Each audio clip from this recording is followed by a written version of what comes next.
আমরা এখন ম্যাড্রাস গভর্নমেন্ট মিউজিয়ামের ভিতরে মানে ক্যান্টিনে এসেছি খাওয়া দাওয়ার জন্য।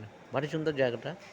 এবং সেই ফরাসি উপনিবেশ বা ব্রিটিশ উপনিবেশী আমলে যে ধরনের হয় সরাইখানা টাইপের সেরকম জায়গায় রয়েছি। ভালো লাগছে। চারিদিকে ঝাড়টার দেওয়া পুরনো সেই কাঠ দিয়ে তৈরি ঘর, ওপরে টালি, এবং টালিগুলো একটু অন্য ধরনের ডিজাইনে। এখানে আমরা অর্ডার করেছি খাওয়া দাওয়া।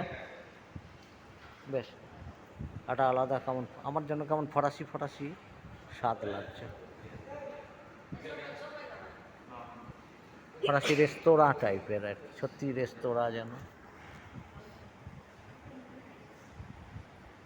এখান থেকে অর্ডার নিয়ে আসতে হয়।